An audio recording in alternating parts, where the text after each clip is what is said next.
I think I understand what they're trying to do. Do you? Mm-hmm. Okay, so far I think it's okay. And then some people walking away. But look what's in the sky. The moon. So that tells me that this story might have a happy ending, and so I tend to like stories with happy endings, so I feel like it's worth a risk to take to read the story. But if I'm reading it and I come to a place that you feel like, oh, I really don't like this, would you tell me? Mm-hmm. And then we'll just stop and we'll go to another story. Okay. I don't even watch scary movies for this same reason. I watched the scary Okay. movie. Do you?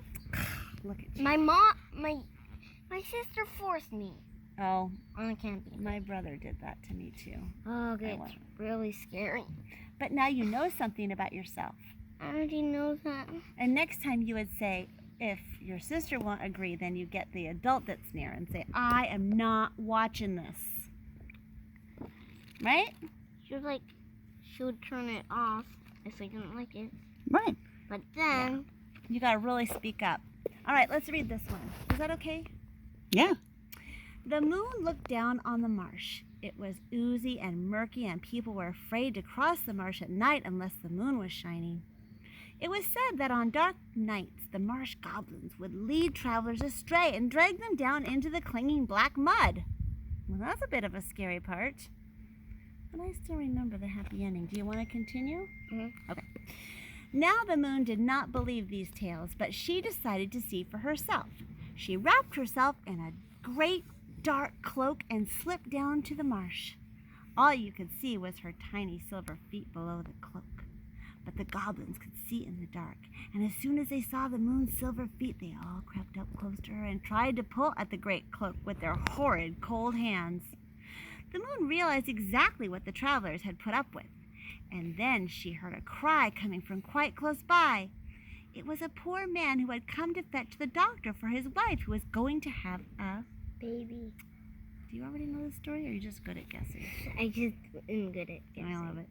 In the deep dark, he had tripped over a tree root and hurt his foot. The beastly goblins ran away from the moon the moment they heard the man cry out, and they began pushing and pulling him here, there, and everywhere. The man yelled out in fear, and the moon was so upset that she flung aside her cloak and shone out in all her bright glory.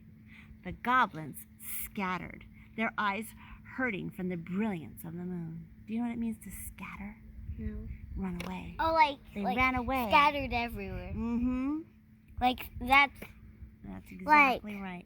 like I heard that in PJ Masks. Okay, very good. The man escaped from the marsh and ran all the way to the doctor in the clear moonlight. And later that night, his wife safely produced a beautiful little... Want to guess if it's a boy or girl? Boy. Right. No, you were right. A beautiful little girl with shining white hair. Everyone always said she looked just like a moonbeam. But the moon was still in the marsh, and she found her tiny silver feet were stuck in the mud.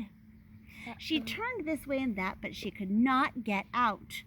And then she stumbled and fell with a splash into the dark black mud.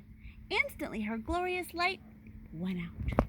With the wicked cries of delight, the goblins all came running back and rolled a great flat stone over the spot where the moon lay, trapped. Not a single beam of her light was to be seen. Who? The moon. They put a rock over her. The goblins are really the bad guys in this story, I think. Do you? Yep. Days went by and then weeks. The villagers waited anxiously for the new moon, but there was no sign of it. When a month had gone by, several of the villagers gathered together to decide what to do. The man who had been rescued the night his daughter was born suggested that perhaps the moon might be found near where he had been caught by the goblins. They set off toward the spot, bravely determined to find out what had happened to the moon.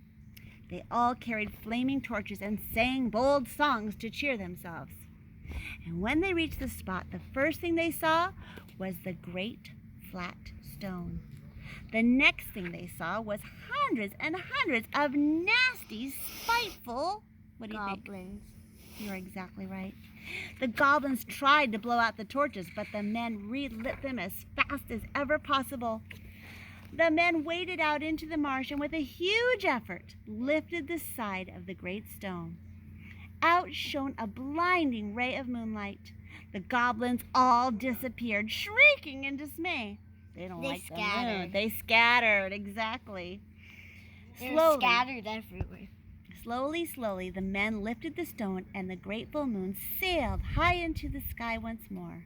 She shone down on the men as they Wait, walked why home. is the moon upset at the sun? Well, now this one is a new story. See the big letters? That means it's the title of the next story. We have a little tiny bit left of this one. Shall we check it out? Yeah. Okay. So she sailed high into the sky once more, and she shone down on the men as they walked home, and she shone the next night and the next. And best of all, from that day forth, there was never a goblin to be seen or heard in that part.